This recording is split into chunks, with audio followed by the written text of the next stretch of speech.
The contemporary world has seen a major surge towards globalization. Societies around the world have become increasingly interconnected and interdependent. One of the causes of this dramatic change can be found in the digital revolution.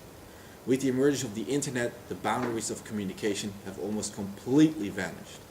A connection to the internet means one is only seconds away from communicating with another person, regardless of spatial constraints. On the internet, it doesn't matter whether this person is next door or on the other side of the globe. Changes like the digital revolution have accelerated globalization, and such changes are bound to bring along a new set of rules by which societies operate. These rules are hard to uncover as they themselves seem subject to continuous change parallel to the processes of globalization, but they are most certainly there. To uncover these rules, scholars have imparted attention to globalization within multiple contexts formulated as dimensions. Though many different dimensions of globalization can be distinguished, these can roughly be brought back to three different dimensions: the economic dimension, the political dimension, and the cultural dimension. Of these three dimensions, economic globalization seems the most straightforward, as most relevant information comes from quantifiable sources such as capital and labor. The second one mentioned, political globalization, is not as easily quantified, but it can be examined by regarding to globally influential powers such as, for example, states, intergovernmental organizations, and NGOs. However, this documentary is all about the third dimension, which is cultural globalization. Three different viewpoints will be explained, and we ask ourselves the question, will differential identity of places and people endure in our globalizing world? Within cultural globalization, three different paradigms can be distinguished. These paradigms each represent a different set of assumptions by which scholars try to interpret the reality. How this works can best be described through a metaphor. Imagine an orator on a stage with three spotlights. Two of these spotlights aim at the orator from different angles and emphasize different features of the orator. The first one, the one on the left, lies the left part of the orator's body. The second one, the one on the right, lies the right part of the body. Neither of these spotlights manages to completely reveal all of the characteristics of the orator, but both of them reveal some aspects. The third spotlight does not manage to highlight any characteristics of the orator, as the light shines from a completely different angle. Cultural globalization has three of these spotlights: McDonaldization, conflict intensification, and hybridization. Whether or not these spotlights can shine from the right angle is hard to determine, because apart from these lights from the spotlights, we grope in the dark. The first one, McDonaldization, presents the different cultures on the globe as slowly melting together into one global culture. The name itself contains a prime example of this process. McDonald's can be found in all the corners of the world, and everywhere people can buy the same French fries and burgers. It's as easy as that. Because the choice of the menu at McDonald's is basically everywhere the same, McDonald's causes cultures to become more alike. Like this, for example, the Maestro burger, you can basically get it everywhere around the world. It's not just here in Holland, but in America, in Brazil, anywhere there's a McDonald's, you will get the same menu. And that's a part of cultural globalization, just becoming more alike. And the traditional dishes, will be replaced by dishes like the Maestro burger or the traditional French fries, for example. This process is, of course, not limited to McDonald's or to food, but extends to all kinds of cultural outings, such as clothing and leisure activities.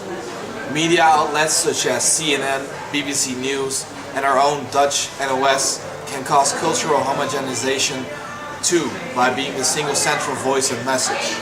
When people turn on the TV or listen to the radio, they see and hear only that single central voice, and that can be very homogenizing.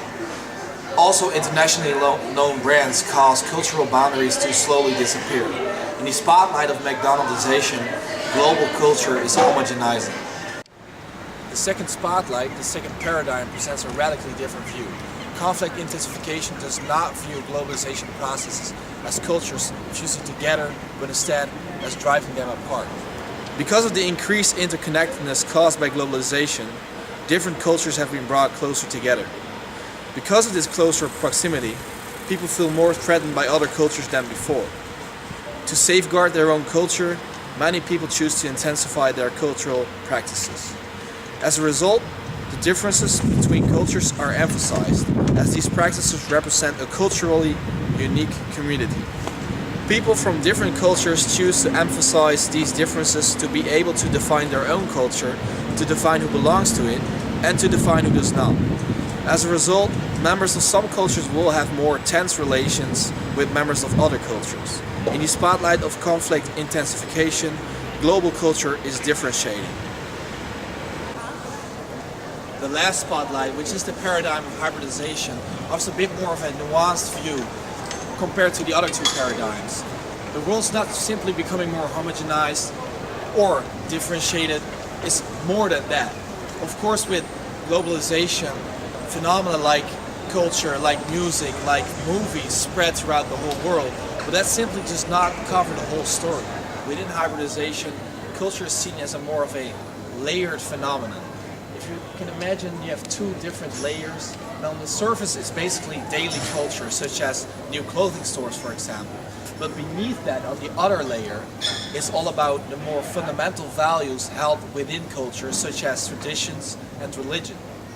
These aspects of culture will not be altered by the processes of globalization.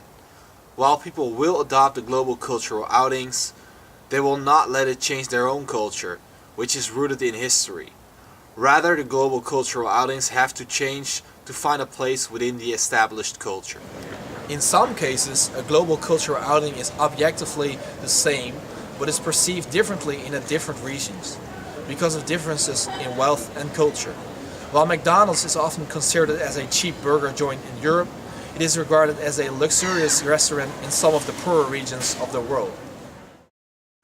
As we have seen, different viewpoints are held when it comes to the direction globalization is taking. An interesting way of approaching the cultural dimension of globalization is given by Arjun Appadurai, an Indian anthropologist. He does not approach the future of globalization in fixed terms as often before, like McDonaldization or hybridization. Instead, Appadurai views globalization as a force that gives us a new sense of place. This means culture is detached from space and place, also known as deterritorialization. An important aspect of the detachment from space is imagination. But what do we mean by imagination? Because culture is detached from space, it is not limited to face-to-face interactions. Culture is a social construction that is imagined by the people who perceive themselves member of that certain culture.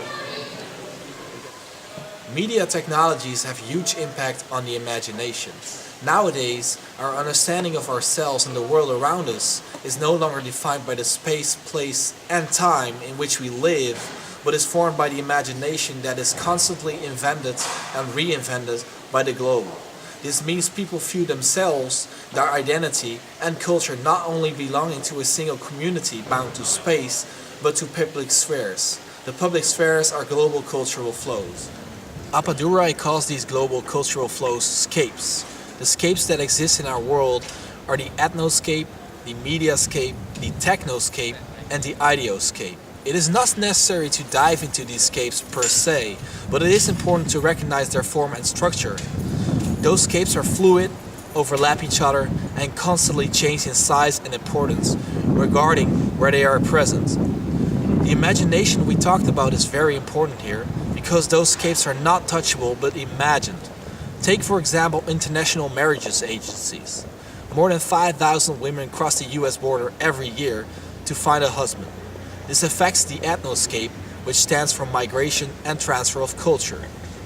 This migration of people is triggered by the creation of the internet or the technoscape, and is made possible by the financescape. International marriages are an example of the relationship between scapes. Not only is there a relationship between the scapes as they overlap and intertwine, but in every one of those scapes, multiple realities exist. This means an idea or image changes depending on the spectator. This is very important here. Think about it. Your own imagined reality of the world you live in is not the same as the person you are sitting next to right now. The scapes created the imagined world we live in, the situated imaginations of persons and groups around the globe. The relationship between the scapes create a contemporary cultural field.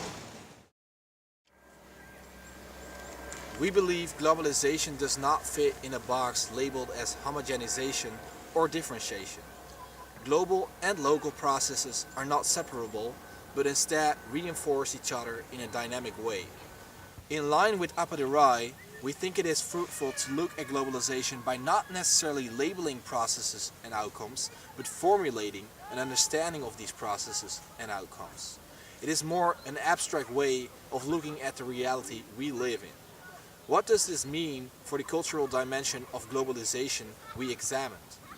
Our main question was, will differential identity of places and people endure in our globalizing world? It is hard to formulate one single hardened answer to this question, for the reason that cultures are all over the world a product of the different scapes that we live in. Ethnoscapes, technoscapes, that sort of scapes.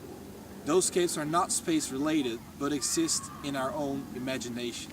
So there exists no single conclusion to our main question. People have situated imaginations depending on the space, place and context that they live in and the scapes that are present and influential at that moment. Thus, when it comes to culture, we can say we are not becoming more of the same, nor are we becoming more distinct from each other. Instead, we live in a world where multiple scapes exist and identities are constantly formed and reformed in behalf of the imagination. What direction globalization is taking us differs from place to place, space to space, context to context, and spectator to spectator. Let us now imagine our world.